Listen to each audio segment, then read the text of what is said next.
Good evening. The news gang is here, and tonight, sons, mothers, and hate speech. Are you angry?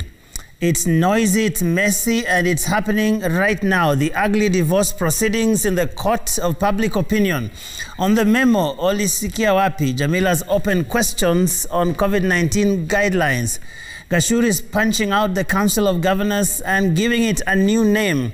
Kaikai speaks on the man who has kicked up a storm with his outrage over wanton corruption. Yvonne is asking, who is your mother? And on my angle tonight, the question is, just who is fooling whom? Wachana Jubilee. Jubilee, hii dunia itabaki, wewe utaenda, Jubilee itabaki. Mimi nitaenda, chama ingine itabaki. Watu, hii dunia ni rotation. So tuheshimiane kwanza kama Wakenya. Na kama mtu unasikia uchungu sana, kila mtu ushike maumbo yako na ufungie kwa nyumba. Kama unasikia huko na umbo inasumbua, inabwega, enda ufungie kwa nyumba.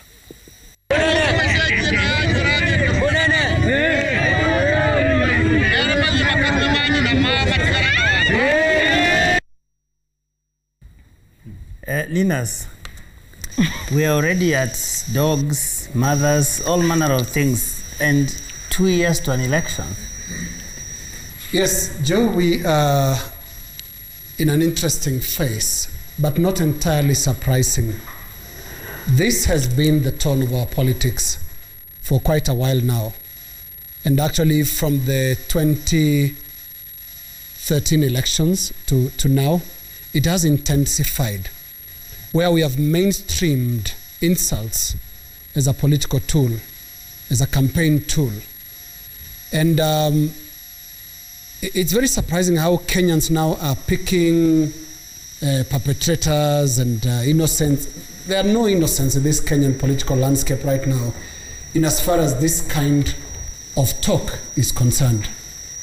From President Uhuru Kenyatta to opposition leader Raila Odinga, Deputy President William Ruto, to all their lieutenants. If we go into the history of their speeches from 2013 to now, insults is part of their qualification to belong to a party, qualification to arguing certain political points. Now, I know now lately they have sort of crossed the line. It was just a matter of time before they go for each other's mothers. It was just a matter of time. It has happened now. And look at the conversations. It's not even showing any adults in the room. We had Sudi going overboard, talking about not just mothers, but also their breasts, so to speak. And here comes the President of the Republic of Kenya reacting and says, in that clip, that those fools, if I got the Latin correct, Francis. The French. These fools are going around throwing insults. Let them go and insult their mothers. We are Africans. This is a counter insult. What President Uhuru Kenyatta has just done is to even with Sudi. And made himself fair game for further insults. And made himself fair game for further insults. That is why I'm saying the tragedy of our politics today is lack of adults in the room. I mean, the president evens out with Sudi, he insults the mothers, Sudi insults mothers, and the president says, go and insult your mothers. It is a counter insult. It is an equal insult, just as bad as Sudi's. This is a tragedy of our politics right now. I'm sure we'll talk about the political consequences of the last few days and these remarks, but the sad thing is, insults in Kenyan politics earn you rather than lose you. Yeah. Max, we'll talk about that. Joe, he mentions that, and I know we'll come to the NCIC later, but I was listening to the interview yesterday that Vicky had with the NCIC commissioner, and you're saying they currently have 40 cases that are being investigated of the same thing, of hate speech and incitement. And Linus has Amigusia talking about this as an issue of our leaders. I think we have a leadership problem, because most of these people who are speaking such are leaders elected in privileged positions of leadership in this country. And I think this is just a breakdown of our national values, because we all know that it is wrong kutukanana. It is wrong to insult anyone. It is wrong to insult anyone's mother. Yvonne, ukitaja mama yangu nitaruka hii meza nikuje hapo nikufute. So it's wrong that you insult anyone, let alone someone's mother, and you're in a position of leadership and you're speaking out in public. And the fact that, yes, media houses are not going to play those sound bites, but they're all over social media. So all those who have access to social media, mobile phones, Twitter, Facebook, and the rest have heard what was said, even if we don't play it on national television. But that now tells us about the level of leadership that you have in this country, that you allow them to say that, and we laugh. In fact, I'm sure there are people who laugh when they hear, but we shouldn't. We should be outraged and upset and angry that such leaders speak that way. And don't be surprised, they do that as a populism issue, because they'll go back home, waende waite mkutano wa hadhara, watu wachangamki wakuje wengi pale wamsikize. Even when they're being arrested, watu wamezunguka hapo wamejaa kutafuta huo umaarufu. But you cannot tafuta huo umaarufu by insulting others. Just plain wrong. And you cannot legislate good manners, Joe. There is no way you can tell people hapa no mahali ya kuwa na tabia nzuri. See what has happened, Jamila, in this country is a normalization of bad manners. And you know, there couldn't be a more glaring sign of a society in decline when bad manners become normal, that people actually think it is okay. And I think, Yvonne, you've had some interesting views about this, where we've seen some outrage lately, but it is one very skewed. It is actually falling straight in the same political fault lines that we have seen. So one begins to doubt whether this is really about whether those statements were as abhorrent as they want us to believe, or whether in fact it is because it is a particular person who then happens to be associated probably with a political side or their standing in society that people get outraged.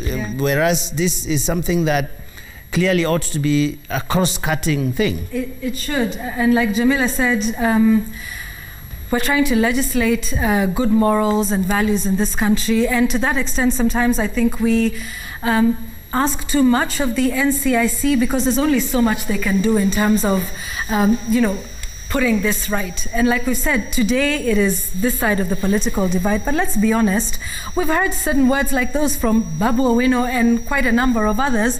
I mean, I can't even repeat what he said, because there's just something about, when you touch on mothers. But for me, it's also the lowest form of debate and intelligence in this country. When you're having a debate and then you resort to an insult, did you not have, any sound points to deliver across? I like the way you're dignifying these things by calling them debates, but I get your point. Well, that is what we all hope that it would be ideal in an ideal situation. And for me, what I saw with this one was hitting it where it hurts.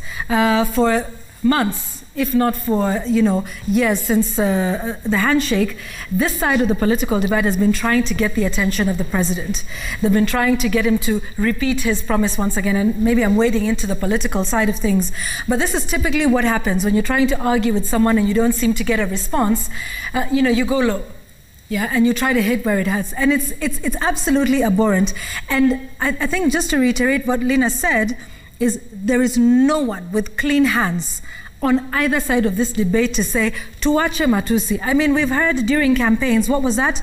Dereva ni mlevi, makanga ni mwizi. We heard all of those things. From the very same person, the governor of Mombasa was now saying, tuache matusi. We've heard this. There is nobody who is clean at all in this debate who has the moral standing or the moral authority to call out Oscar Sudi and anyone else who has mentioned it. And I hesitate to say, even if there might have been, and I don't know what his point was, and I'm not holding brief for Oscar Sudi, even if there was a point he was trying to drive home, the minute a mother's breast came into the conversation, I guarantee you, nobody, absolutely nobody, tried to understand what point he was trying to make, because it just goes out the window. And then these things are very deep and very personal, and these words seep into the national psyche, and who knows what that may lead to, especially as we near an election which is bound to be heightened with political rhetoric. And people are bound to interpret these things very differently, Absolutely. Francis, because at the end of the day, Oscar Sudi or whoever it is will not be there to explain to every single person, oh, you know, I meant this or the other thing. People will take it the way they want. And in this country, we've seen people actually act based on what they hear. Yeah. You understand what I'm saying? They understand. Today, if someone slaps Gashuri around here, and people in Banana hear about it and they will ask, okay, what is the name of the guy? Then they might start looking for someone who has a similar name in the neighborhoods of Banana and do whatever they want with it. The worst thing is, these insults, none of the politicians who insult the other has the courage to take their phone and call the person they wanted to insult. Yeah. Yet they have their numbers in their phone book. If you really meant, meet them later that day. Right? If you really meant to insult Linus, call him and insult him. Right. None can gather the courage to do so. It is done purely for political reasons. It has a political end in mind. And it doesn't matter who is being insulted and for what reason. The end result is a political outcome. And our library up here is full of video clips of politicians insulting each other with all manner of names. But what I find interesting is that the question of mother keeps recurring. Yeah. I don't know what is the fascination with politicians with insulting each other with mothers' names. You remember during the Hague situation? The president told us the Hague. Sia mama yako. And then Duale Pesa. Pesa si mama yako bana. And Oscar Kenya C. Yeah. All those things. There's a certain way politicians like using a mother's name. But it's a cultural thing. I mean, it's the worst form. Yeah. It's the most provocative. I mean, absolutely. Everybody loses reason when the mother is mentioned. Absolutely. Because like, okay, why are you bringing my mother here? I'm the one who is... For purposes of illustration, where I come from, it is the worst form of an insult to anyone. Yeah. If you insult somebody, especially if you insult a man with a mother's name, you evoke a lot of feelings, and maybe there is a desired political outcome out of it. But generally, once such an insult has been hurled, very little happens thereafter in terms of trying to explain what could have led to it, what was meant, and so on and so forth. But what is unforgivable for politicians is the love for insults. In fact, also for us as a public, the person who insults the most draws the loudest cheer in a political gathering. There are some politicians today, if you ask me, because I've covered politics for quite a while now, I can list for you a number of politicians who, if they don't speak in a public rally, the public or the people in attendance will make all manner of noise because they want to hear them speak. And the reason why they speak is because they have a way of drawing the public's attention, and they have what you will call a vulgar mouth. If they are not insulting anybody, they are equating politics and political outcomes to intercourse or thereabout. So there's that fascination with insults, and in fact you'll hear people say uyo ndio kosawa. Yet a person who comes has very good points, policies and everything. Where I come from, I mean, I've heard people say, "Nimtukane ama nisimtukane," at a rally. When he said in mother tongue, actually sounds really bad. But people say, yeah. Yeah, and I just wanted to add on to something that you said, Francis, about gaining popularity through insults. I mean, if you take a look at that report that is usually churned out by Mzalendo Watch, you will find a number of those who speak with vulgarity outside Parliament have very little when it comes to their performance inside the House. In fact, one of them in particular, I think over the last half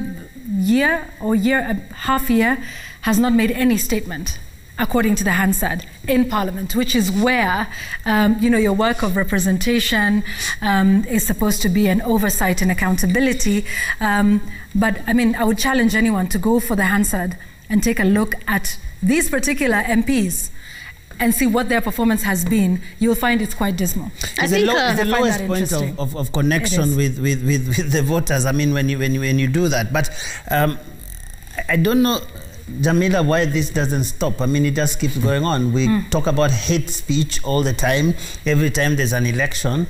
Well, I don't know which election is around the corner now, but it just happens in this country, and in 2022 and after, we will still be talking about hate speech. It's true, Joe, because we are always perpetually on an election mood.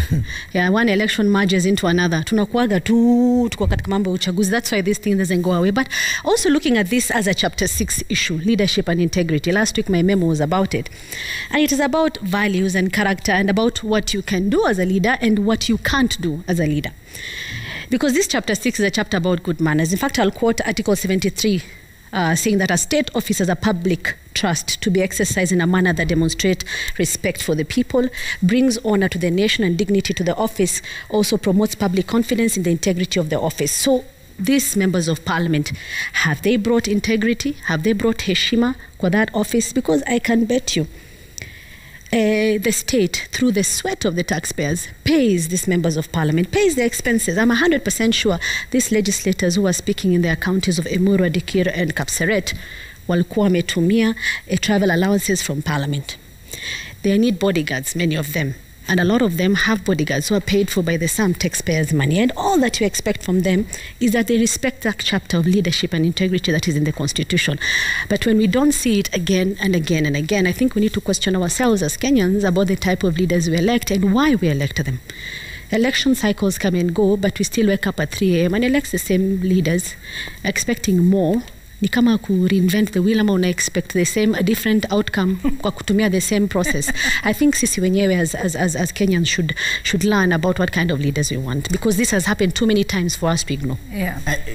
Because it's not costly, Linus. I mean, you just do it and get away with it. There's a time I think... In fact, you gain more from it, not just getting away with it. Yeah, Chirao Makwere actually apologized. He said, and that was the end of the matter. And we could talk about many other people who have been cited for alleged hate speech, but then sort of the story just ended there. Yes, and I think the other challenge has been, it's been very difficult for the courts to nail suspects of hate speech, because there's a very thin line between hate speech and free speech. Yeah. And free speech is guaranteed by the Constitution, Article 33. You are to express your views as you so wish. The other problem has been, we've had a history of a crackdown on legitimate criticism, where you criticize the president, and there was a very ridiculous case that ended up in court some time back involving Robert Alai, I think. Yeah, I remember that. When he said something to do with the president not being mature just before the 2017 election, and the court could not really agree with the government when that case was taken to court. I think continuously we'll have to navigate that space where hate speech or claims of hate speech should not be used to suppress legitimate criticism of governments. But that doesn't take away the very physical fact, the very visible fact that our politics is generally below the belt. Whether it's campaigns, when was the last time you had somebody moving a crowd with issue-based politics, with good arguments about some policy, whether it's education, whether it's agriculture or anything? No, none of that is. And we won't see that for the next 2-3 years now. And the sad thing is, this is 2022 come in early. What we've seen the last few days from all quarters, from President Uhuru Kenyatta to Deputy President William Ruto to Raila Odinga, the opposition leader, what we saw in many clips today is basically 2022 come early. Maybe we can play this clip on Raila on Sudi and Ngeno and just see what he says about that.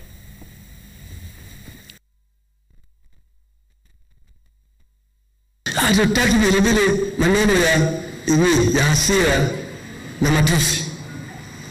Wewe kijana, heshimu wale ambao ni wazee wako, heshimu watoto, heshimu wakina mama.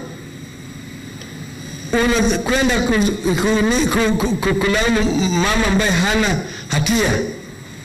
Mama anaweza kuwa nyanya yako. Wewe unatoka kule unaongea kama mtu ambaye sio ni waziri. Na wewe ni mtu unatakana iwe the honorable member of parliament. Hiyo iko kile honorable. If a honorable member behaves dishonorable, it is horrible. Now, I should stand corrected by our archives here, Joe, because there is not a single piece of video, public reaction of Raila Odinga on the utterances by Babu Owino. Yes. Yeah. Babu Owino made similar remarks, basically. Involved dogs, though. Yes, which was even worse. There was even a dog in the mix. Yeah. This is a lower form of life. Which is a lower form, a lot lower than what Sudi is talking about. But we didn't have that reaction because here it is again. Our politics is run on convenience. But we have a selfie of the president and Babu. Yeah. That's so what does that we tell have. you? Yeah. Yes. Which again, what does it say? Yeah. What does it say about our politics? It is for me what is most frustrating about this whole thing, because you see, the politicians will say what they say, and the people will react in a certain way. In some instances, in very reversible ways, like, you know, killing someone or doing something destructive. And then the politicians will come and take selfies and smile and have tea and shake hands and all of these things. And yet the damage that is caused by the things that they say during such times as this is permanent in many instances. So the politicians kind of see it as a game, but the consequences are real. If you think about the things that have happened in this country before, even without going to 2007. Look at what happened in 2017. There were people who died. I mean, Baby Pendo and all of these people. And it was in the midst of the heat of the politics. Okay, so you find that the politicians then will come and make up, but no one ever follows what happened to these people who got into whatever they got into because of politics and in the name of all of these people. So in my view, it is actually a most callous caliber of politicians we have right now, where people ride essentially on the backs of wananchi, as it were, and then wanaachwa kwa mataa, as Jamila would say, because I mean, if you had gone ahead, for example, and slashed your neighbor's neck or something, and then tomorrow the people you were fighting about go smiling on TV and they say, now we have a deal to sawa, you know, tuendelee na maisha. It's actually something that goes to the very heart of what is wrong with our politics in this country, in my view. And I think the people then need to be more circumspect about all of these things they hear and see on television. I mean, I know we keep referring to that clip by Uasin Gishu Governor Jackson Mandago. You know, don't take it too seriously and don't take it to heart. Even though something like this, you know, is the sort of statement that, you know, one would take to heart. But really, it's just what this is a disagreement between Tangatanga Kieleweke, the president and his deputy, the party leader and the deputy party leader. And what this is them fighting out here in public, and one saying the most outrageous thing to annoy, you know, the other and sort of draw him out and hope that he will say something, which he ended up doing. What we're seeing here, and we have to be very clear, is a fight between two individuals, and that is now, you know, sort of spilling to there was that cartoon of their attack dogs, and they're all just sort of setting them against each other, and we have to be very clear about that, and to make sure that as difficult as it is, fold your hands and you know, get out of the way, you know, just I want to reverse that, Yvonne, and say that change ought to come from the leadership. That change ought to come from those who are actually on the podium, because right now we are demanding change from the other side of the platform. At the risk of being cynical, okay, it's what you said to us last week about what were we doing? Wasting our oxygen? This has been the currency of our politics. Do we really expect any of them to change, considering many of the players are the very same ones who've been there? Sorry, I just had to put that in. But you were making a good point. In a generous mood. You're expecting quite a lot. But there is a framework. There is a framework. And I don't think we should forget about this. First of all, we have a constitution that really tries to shepherd the country towards a path of civility, a path of mature politics. There are enabling legislations, such as the Political Parties Act, which really look modern and civil on paper. What is missing here, and Jamila, you pointed out, is the people to leave the document because we have a good constitution and a chapter 6 that nobody is caring about. Because you see the flouting is happening all over the place. And you know, it's gotten really, really brazen. Blatant. Look at corruption cases. Yeah. You know very well, you have a court case, but you know, you run press conferences, you run public rallies. Is this the fault of our laws? Is this the fault of our framework? I had mentioned about political parties. The Political Parties Act, when you look at it, it actually puts in place an organized society where politics is very, very well organized. You have elections, you have leaders. It tries to shepherd us onto a certain path. Are we following that? Is Sudi angry about policy? No, he's not. But I think Yvonne's frustration... the other side reacting alongside policy or solid issues around the party? No. It's about the ethnic group, it's about individuals, it's about President Uhuru Kenyatta, it's about William Ruto, or it's about Raila Odinga. It's not about what the constitution and the pieces of legislation that we have envisioned. But I think Yvonne's frustration might be that, you know, these very people, as irresponsible in many instances as they are, as uncaring as they are of the people that elect them and the laws that are supposed to govern them, when the next election comes, they actually come back. In fact, some of the people who speak this garbage that we see here end up being the most popular in wherever corner of the country they come from. Like these. Exactly. Yeah. And some of them, you would imagine, actually do it deliberately because people are cheered for their notoriety in this country. You see, Joe, and make it brief, we need to take a break. I always look at it this way. You see, politics is for the head, not for the heart. If you take some of these things to the heart, you end up being hurt. Look at the circumstances relating to 2013, 2017. The people who disliked ODM leader Raila Odinga, especially from the Mount Kenya region, were never told why they have to change their mind and position about him, isn't it? Yeah. Somebody asked me another day, the guy who were told is mad, when did he get well? The person who were told is a thief, when did he stop stealing? So nobody and return what he stole. Yeah, nobody bothers to explain to the public. These are the circumstances under which we have now come together. Some of the things that we said about each other, we have forgiven each other. I have asked for forgiveness for the things that I said about so and so has forgiven me, and you know, that kind of a discussion, so that the people who held those feelings very strongly have an opportunity to let them go. But unfortunately, the agreements are made at the top.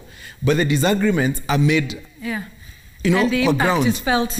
So even now, don't be surprised if you see a selfie, Sudi, Yangeno, and the president. Now, what becomes of all those placard waving demonstrators that we saw in Kiambu, in Murang'a, in Nyeri, in Narok, in Nakuru, and elsewhere? Who will go and explain to them that now, sasa wachaneni na story ya placard, now we have this kind of a situation? Nobody bothers to explain, and actually no one will explain. But some of these leaders, Joe, just a second on what Gashuri said, some of these leaders use this hate speech, as you said, to look for political office, because they go back to the people and say, naona tunagongwa kwa sababu ya, this is why our community is like this, because of what those guys are saying, or what I had to defend you, so mi ndo yule ambaye nawatetea huko mbele. That's why I had to speak the way I did, because our wars, I blame them on this and this person. And that's how we look at it, watu wangu, kabila langu, eneo langu. And then we have some sort of, if I use this word, selfishness within ourselves. That's why I think we see ourselves in this continued pattern again and again and again. All right, let's go before it starts being noisy and messy. Because after the break, we're actually going into that space that has been very noisy and very messy in the last couple of days. That very, very ugly public divorce happening right in front of our eyes. News Girl, we'll be right back.